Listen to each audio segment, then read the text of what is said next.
All right, well, we'll begin the GHYU webinar right now. So, I want to thank you all for attending our third GHY University webinar of the year.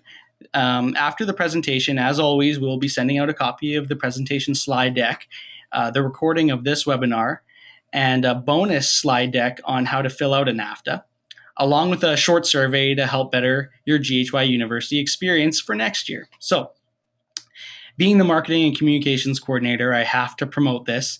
If you wish to post on social media, we encourage it, good or bad. We just ask that you use the hashtag GHYU.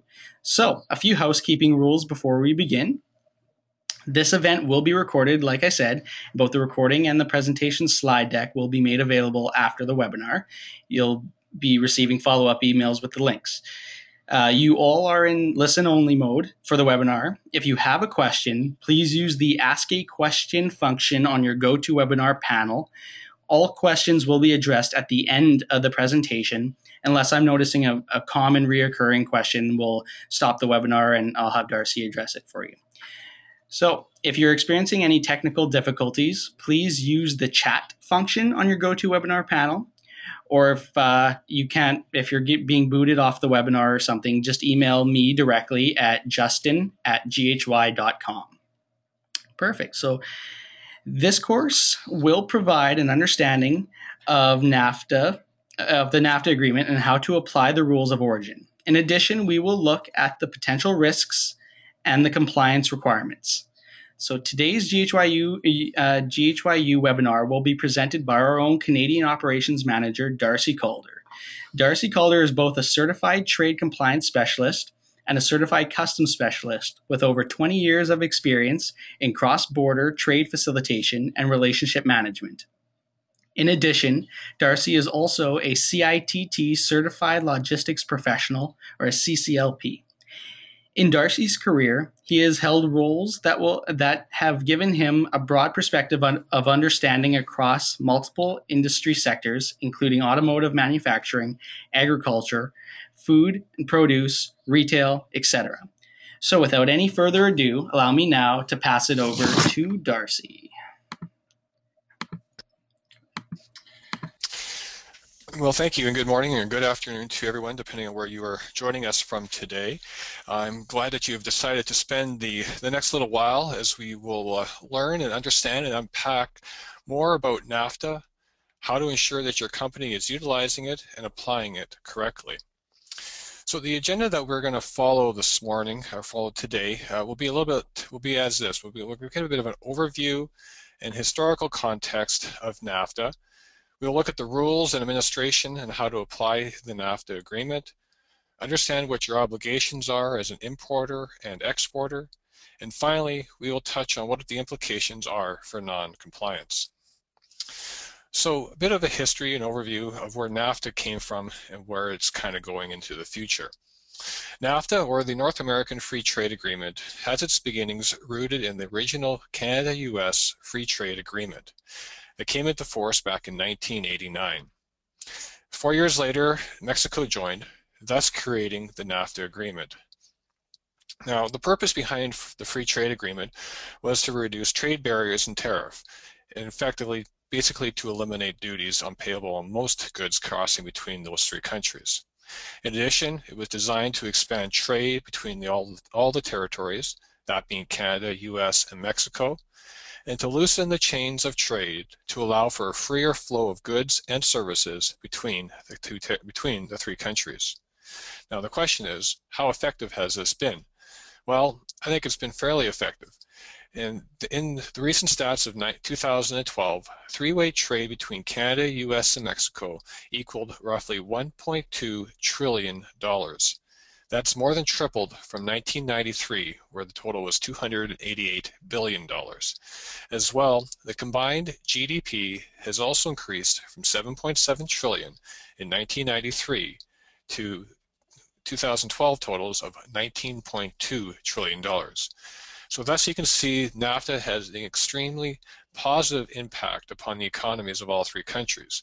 Therefore, it is extremely important in understanding how we apply it correctly to ensure that the full benefit of NAFTA is being utilized and recognized by companies and organizations in all three countries. So that leads us to our next section of this presentation, which is where we will focus on the rules of origin and the administration of NAFTA. Now, some of the most common errors discovered through the course of audits or reviews of many NAFTA certificates are related to preference criteria, tariff, description, and signature. As previous GHYU webinars have discussed tariff classification, we will not spend time today exploring the proper method of classifying for NAFTA. Simply note that for the purposes of NAFTA, the requirement is only for the first 6 digits of the HS tariff on the NAFTA Certificate of Origin. These first 6 digits should, for the most part, be universal between all 3 countries. Where we will be spending the majority of our time today, we'll be reviewing the preference criterions and understanding the applicable rules of origin. The preference criteria tells the customs authorities and the importer how the goods qualified for preferential treatment under NAFTA. There are 6 preference criterions, A through F, but in this presentation we will focus on the first 4, A through D. Preference criteria A corresponds to a good wholly obtained or produced entirely in Canada, Mexico, or the United States. For a good to qualify under this criteria, it must contain no non-North American parts or materials anywhere in the production process. It is generally reserved for basic products such as those harvested, mined, or fished in the NAFTA, one of the 3 NAFTA territories. Although it would include manufactured goods with no non-NAFTA inputs. But as a general rule of thumb, preference criteria A rarely applies to manufactured goods. If goods contain any non-NAFTA materials, it will not qualify under preference criteria A. So some examples of that would be wheat grown in Saskatchewan and exported to Mexico, or any coal that was maybe mined in the state of Montana and exported to Manitoba, for example. Both of these products would qualify under preference criteria A. So if your product is not grown or wholly obtained from one of the 3 NAFTA territories, what is the next step you look at as far as determining what preference criteria? Well, that takes us to preference criteria B. Preference criteria B focuses particularly under the rules of origin under the Annex 401 rules of origin, and are based on a change in tariff classification, a regional value content requirement, or both. Preference criteria B is used when the goods being certified is produced using materials that the exporter or producer is unable to prove qualifying as originating goods in their own right. The finished product will be originating if the requirements of the applicable rule of origin is met. The requirements for the NAFTA rules of origin differ from product to product. There are a couple things here that we need to unpack to better understand how to use this rule of origin. First, let's look at the tariff shift. Tariff shift is a process by which all non-NAFTA materials undergo a change in tariff classification as a result of significant transformation in the NAFTA area. Material that is being used not only loses its original commercial identity, but also its original tariff classification when it becomes or is incorporated into a new product. So, an example to help better explain this, suppose you are a manufacturer of safes. Previously, all your components for manufacture had been originating from Canada and qualified for NAFTA. Now you are facing competitive pressure and you need to look for other sources for your input and components, particularly looking offshore, much like many manufacturers are doing today in order to remain competitive, needing to find lower cost input materials from Asia, South America, and so forth. But at the same point in time, you want to maintain your NAFTA status, as the majority of your sales are into the United States. So first, what we need to do is determine what tariff classification is for the safe, and then look at the specific rules of origin for that classification. So a safe is classified under Tariff 8303.000000. Thus, we will look at the rule of origin for heading 8303, which states, a change to headings 8302 through 8304 from any other heading, including another heading within that group.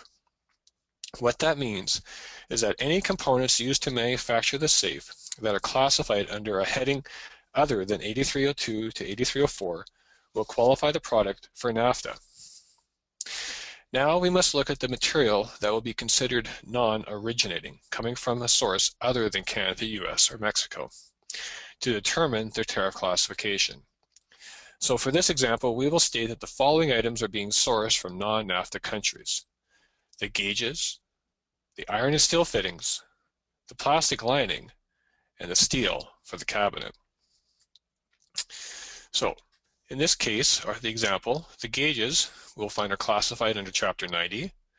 The iron and steel fittings are classified in Chapter 73. The plastic lining in Chapter 39. And the steel for the cabinet in Chapter 72. So looking at our rule of origin again, it states a change to heading 8302 through 8304 from any other heading. Our components are from other headings, thus our safe will qualify for NAFTA as the non-originating parts meet the tariff shift requirement. Now, under Preference Criteria B, there are two components that could potentially be required, depending on the rule of origin. We just looked at the tariff shift. The other one that could be applicable is the regional value content, or also known as RVC. Regional value content is the calculated percentage of the value of a product that represents its North American content. The RVC may be calculated using one of two methods, depending on the rule, which is either the transaction value method or the net cost method. The formula for determining that is similar for both. Transaction value method is determined based on taking the transactional value of the good minus the value for the non-originating material and working it out to become a percentage, and it must equal to 60% or more. In this case, a transaction value is the value of the good determined in accordance with Schedule 2 of the regulations with respect to the transaction in which the producer of the good sold that product, adjusted to an FOB on an FOB basis. The net cost method is very similar. It just substituted the net cost value for the transaction value, subtracting out the value of the non-originating material, working out to a percentage, and must be equal to 50% or more. Your net cost value of the good is then calculated based accordance to the subsection 11 of the regulations. Now you might be asking yourself, well, do I use transaction value or do I use net cost value? Which is the one which one should I be using in order to determine if RVC is required? Well, it is easier to use the transaction value method if your goods are sold at a very high margin. So any high value items that you're selling, transaction value method will be more advantageous for you to use if RVC is required. But if majority of your sales, in this case greater than 85% of your sales, are to related parties, you cannot use transaction value method. An example of that industry would be the auto industry. So an example we'll use to kind of demonstrate how to deal with RVC is that of a mortar mixer. A mortar mixer is classified under 847431, and the rule of origin is both a tariff shift component as well as an RVC component. To meet the RVC rule, it must not be less than 60% of the transaction value method is used, or not less than 50% if the net cost method value is used. So first, let's see if our mixer qualifies based on the net cost method. So the cost to manufacture the mixer is $500. It is sold then for a value of $10,000 and incorporates $300 in non-qualifying materials. Using net cost, we plug in the numbers based on our formula, 500 minus 300 divided by the 500, and we find out that the RVC value for using net cost is equal to 40%. Since we have to have a minimum of 50%, This does not meet the RVC requirement, thus does not qualify for NAFTA using net cost method. So let's try transaction value method and see if there is a difference. So using the same numbers as we have provided, 500 for the build, 1,000 for sale, 300 non-qualifying, and plug those into the transaction value, we find that our RVC using transaction value is equal to 70%. Therefore, our mortar mixer qualifies for NAFTA using the regional value content with using the transaction value method. Now, suppose you have product that is not originating, pulled out of the ground, harvested, and so forth under preference criteria A, is a product that does not really fit into the category of tariff shift or RVC, because most of the material is originating. Well, then we move to preference criteria C. Preference criteria C corresponds to goods produced entirely in Canada, Mexico, or the United States, exclusively from NAFTA materials. Preference criteria C is used when the producer or exporter is able to document that the finished good is produced entirely in the NAFTA territory using only materials that would qualify in their own right. The producer or exporter should have documented proof that every raw material and component is a NAFTA good. So an example to explain how this works. So the iron ore is mined out of Brazil and is exported or imported into the country of Mexico to manufacture hinges. Based on the tariff shift rules, the hinge now becomes a NAFTA qualifying product, even though the material used to manufacture came from a non-NAFTA country. Those hinges in turn are sold into the United States to a manufacturer of wood cabinets, whose wood material originates from harvested trees in the United States. The cabinets then in turn are sold into Canada. On the NAFTA certificate, these goods would qualify under preference criteria C. And the reason being is that the hinges would qualify in their own right, no matter what country they're exported to, as they would be NAFTA originating goods, even though they were manufactured from non-originating material. The difference between this and preference criteria A is that there is materials incorporated into the product that had to meet a tariff shift rule somewhere along the line, and it became originating in their own right. And the end product then becomes originating and is exported so forth into Canada, or US, or Mexico. So the final method for determining NAFTA status we will look at is the preference criteria D. In a very few cases, a good that has not undergone a required tariff transformation can still qualify for preferential NAFTA tariff treatment if the regional value content requirement is met. There are two conditions that must be met in order for this to occur. Products imported in an unassembled or disassembled form are classified under the same tariff provision as the assembled good. When parts for a good are classified under the same heading or subheading as the good itself. Now, an example to explain this would be a dentist chair we'll use as an example. It is imported in a disassembled manner. Both the chair qualifies as originating, but the pump and the footrests do not meet the tariff shift requirement. Since they are imported together for assembly to the finished product, and they meet the regional value content requirement, they would qualify for NAFTA. So, recapping the preference criteria. Preference criteria A, wholly obtained or produced, harvested, mined, grown in one of the three NAFTA countries. Preference criteria D requires either a tariff shift and or a regional value content, or regional value content only, as outlined in the section Annex 401 Rules of Origin. Preference criteria C, made exclusively from originating materials. And D, assemblies and RVC, parts in the same provision as goods and a regional value content requirement. Now, in some cases, you might have a product where a very small component of that item does not meet any tariff shift rule, thus disqualifying your product from being NAFTA eligible. There is a provision in the regulations that allows a certain percentage of non-originating materials to be disregarded. This is the de minimis rule, which states any foreign material that is incorporated into a good and does not undergo a tariff classification change can be disregarded. When determining the country of origin of the good provided, the total value of the non-qualifying foreign materials is not greater than 7% of the total value of the goods. An example to explain that would be, we'll use is a wristwatch. So the rule of origin for a wristwatch states a change to heading 9102 from any other chapter.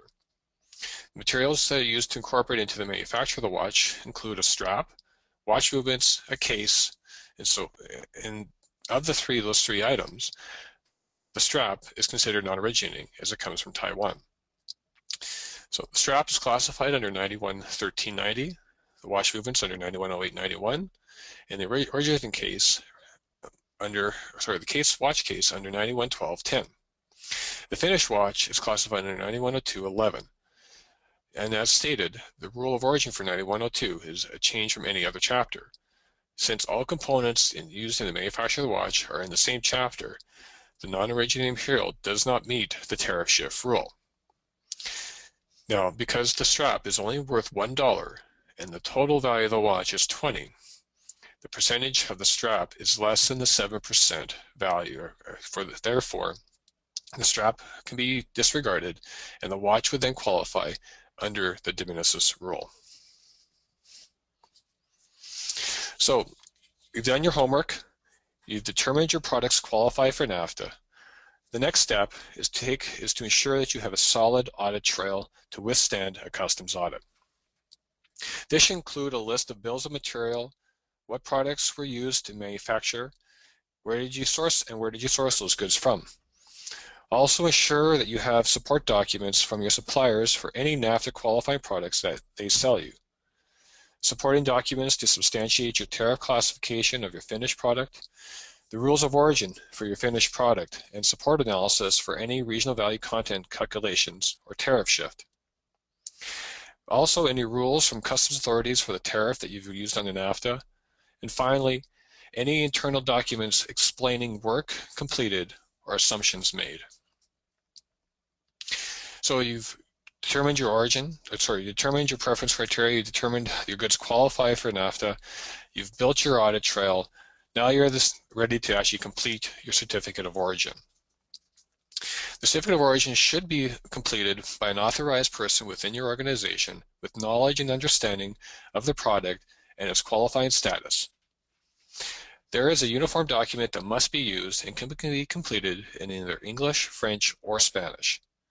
The document itself is legally binding, and it can cover a single shipment or multiple shipments, but it cannot exceed a 1-year time period. Finally, it is required for all goods originating under NAFTA. So let's walk through how to complete the certificate of origin. But first, I want to mention that if the goods you are exporting are valued at less than $2,500 total value for your shipment that you're sending, you may simply complete what's called a statement of origin. This statement is only valid for a single shipment, and that shipment value must be less than $2,500, and you must reference on that shipment document something to connect between the two. So a reference to the shipment must be made on the statement of origin. But now, if your shipment is greater than $2,500 in value, you must complete a full blanket certificate of origin. Or if you are doing a complete covering of all your parts that you export, you must complete the full NAFTA certificate of origin. The form itself is broken down into 3 parts: the header, the body, and the trailer. The header is a listing of the parties the certificate is related to, being the exporter, producer, and importer. Also, the blanket period would be shown. If no blanket period is completed, the certificate is considered a one-time use for a specific shipment. And again, the blanket period is the time period of which the certificate is valid and cannot be greater than a 1-year time period.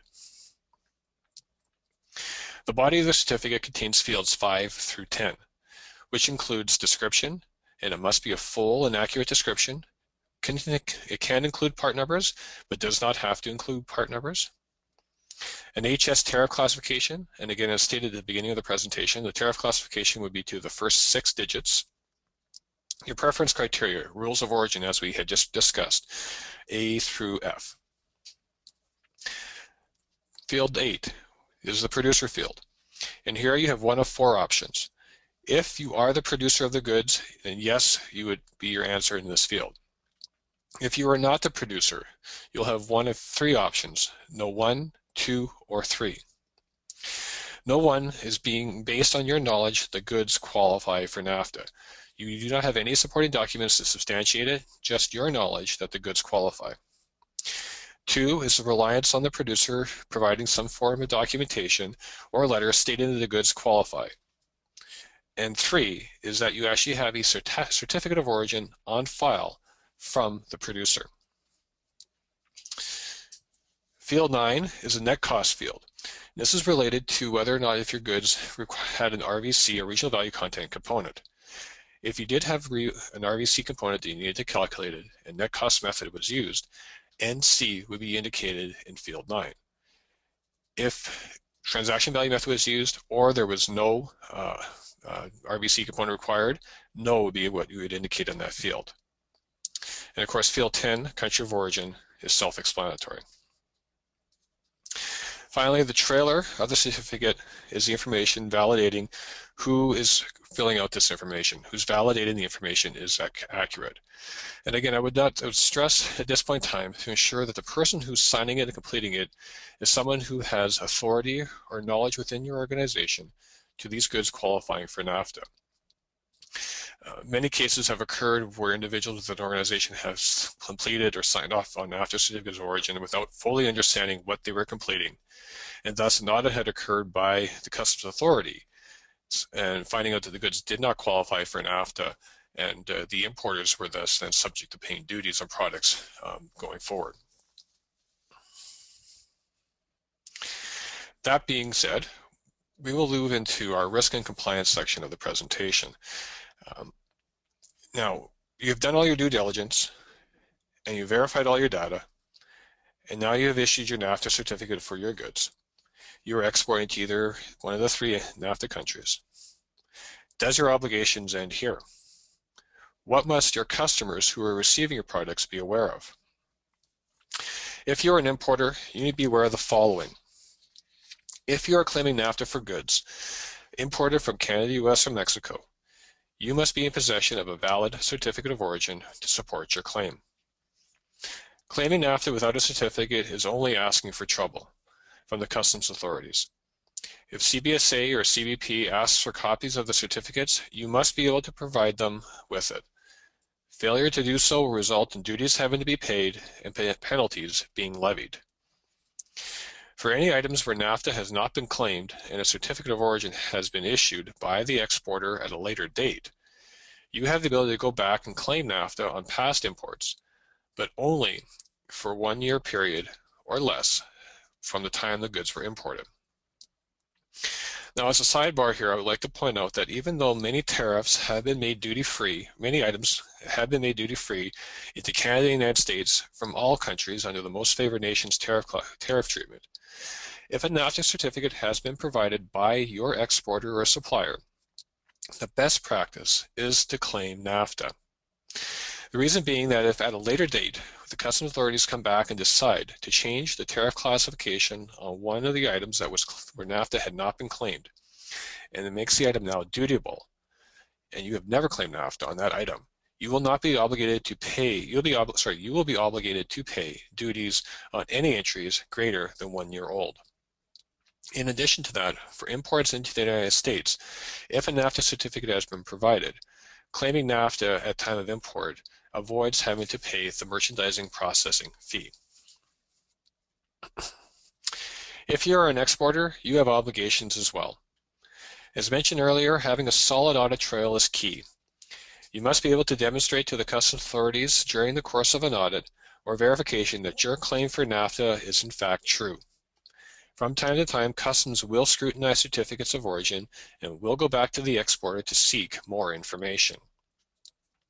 As the exporter or issuer of the certificate, you are obligated to comply. By not responding to customs will result in your goods being deemed not qualifying for NAFTA and your customers being required to pay any duties owing. Finally, if anything changes in your products affecting their origin status, you should communicate this to your customers immediately. Both importers and exporters have a requirement for record keeping and maintaining records related to NAFTA. In the US and Mexico, this is for 5 years. In Canada, it is 6 plus the current. These records include complete certificates, supporting documents, and any customs rulings. So, excuse me, what must you be aware of, and what impact would non-compliance have on your business? From customs perspective, there are 3 things that they could do. The first, sending you, the exporter, an origin verification questionnaire. Customs could ask questions related to the materials used to produce the goods, who your suppliers are, what are your non-originating materials, tariff classification of the non-originating materials, your production process and production costs. Now, and if customs is not satisfied at this point in time with your responses, or if there are inconsistencies, they will move to conduct either an origin verification audit or a full compliance audit, whereby customs will request sample documents for review, as well possibly a site visit to see records and processes.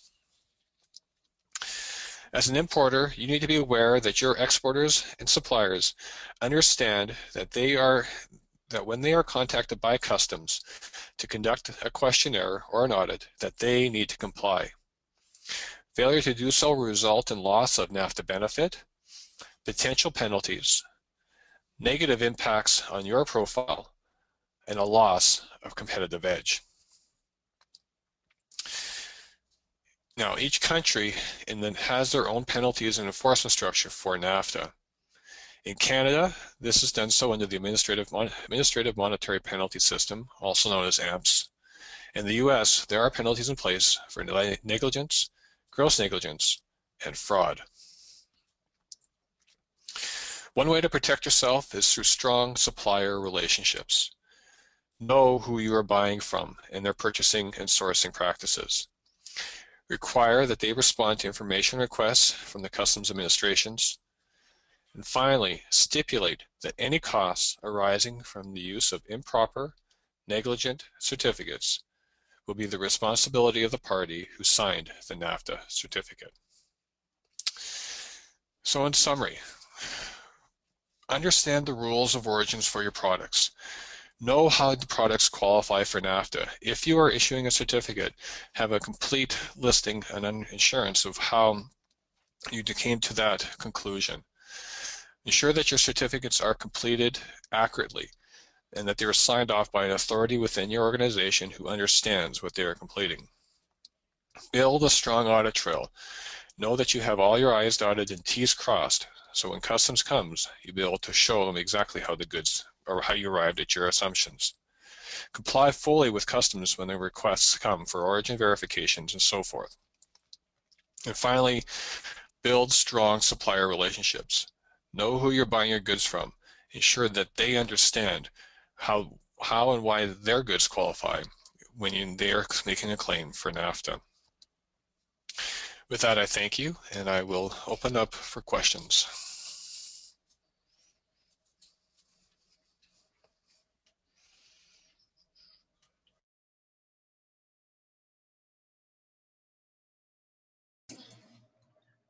Thank you very much, Darcy. So as Darcy said, we will be opening up for questions. I have one here right now. So the question is, does the 1 year period have to be a January to December year? Yes, it's a good question because a lot of certificates you will see are January to December year, but that doesn't have to always be the case. It does just have to cover a 12-month period. So you can have it, other than that, that is the standard practice within industry, but we do have seen, and customs approves of any certificate that is qualified for, could be a March to February, or an April to March, depending on sometimes where a company's year end is. Well, sometimes they will use for their period for their NAFTA, because that's when they do a lot of their calculations and so forth. So to answer your question, no, it doesn't have to be, but that is standard practice. So.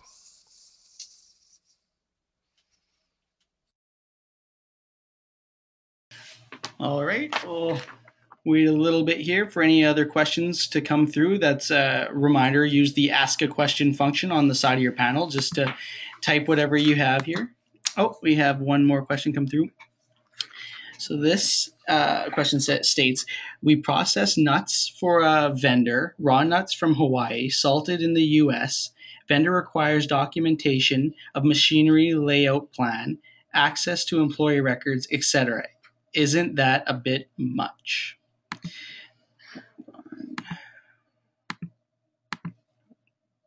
Yeah, that might be.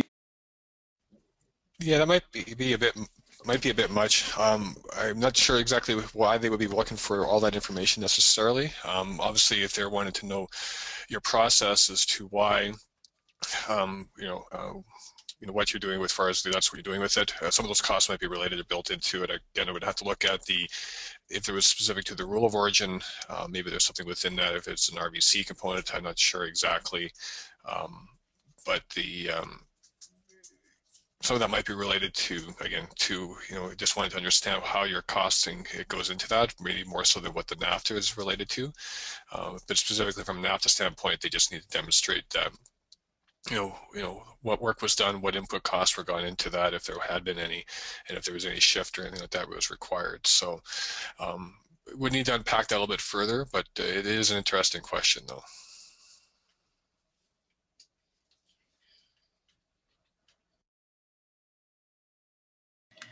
All right, another question here. Could you please explain again Criterion B, specifically the tariff shift rule?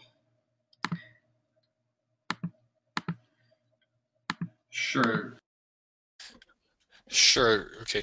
The tariff shift rule in preference criteria B is related to the rules of origin. So what you need to do is you have to first determine what the classification is of your finished product. So the example we used with finished product was a safe. And then you have to take and look, okay, what's the rule for that finished product? And then once you determine that, then it's looking at what all your input costs are, input materials that are non-originating, and determine if they meet that tariff shift rule. So in the case of our example, the safe was classified under Chapter 83. So we looked at the rules of origin for Chapter 83, and it stated that any change in tariff to that chapter from any other chapter. So all the input materials were from that were non-originating were in chapters other than Chapter 83. Therefore, they met the tariff shift rule. Hopefully, that explains that a little bit better for you.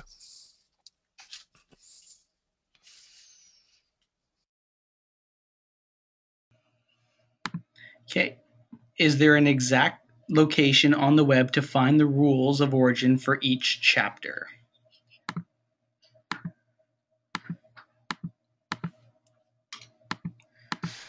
Yeah, the rules actually are published. They used to want customers to have them in a D memo at one time, but they've been removed from that now, and they're actually housed in the legislation or the Law Justice Department website.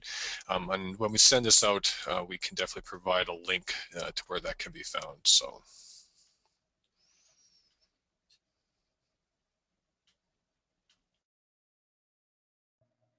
All right, so another question here. What's a good suggested method of maintaining records of import-export documents? What's preferred, electronic or paper?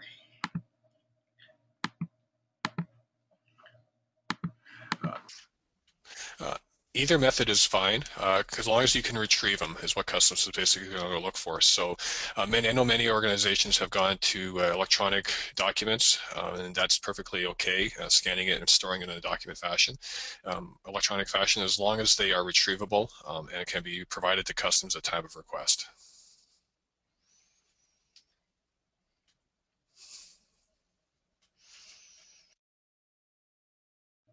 All right, another question here. So do both both the tariff shift and the RVC have to be met? If the rule If the rule of origin states both a tariff shift and an RVC component is required, then yes, they do. Again, each rule of origin is different. Some rules will simply be a tariff shift. Some rules will be a tariff shift and an RVC, and then some rules will actually be RVC only. So it can be one of those three combinations in order to qualify for NAFTA.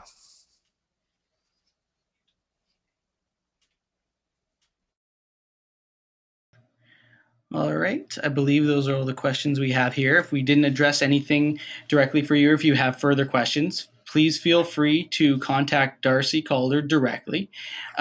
His contact information is up on the screen there. And phone number and email address are up on the screen. So like I said, he's willing to take all your questions there and provide some further insight for you. So we're just going to conclude now. So we'd like to thank Darcy again. Very informative discussion, and thank you all for attending today's GHY University webinar. If you'd like more information or clarity, like I said, please contact Darcy. And as stated multiple times, we will be sending out the recording, the slide deck, and a bonus slide deck on how to fill out a NAFTA, as well as our short little survey to help better your experience for future webinars. So thank you again for attending. Please look for our next and last webinar of the year. It'll be on December 3rd on The Cloud, presented by GHY's own Nigel Fortledge. So thank you very much, and have a great day.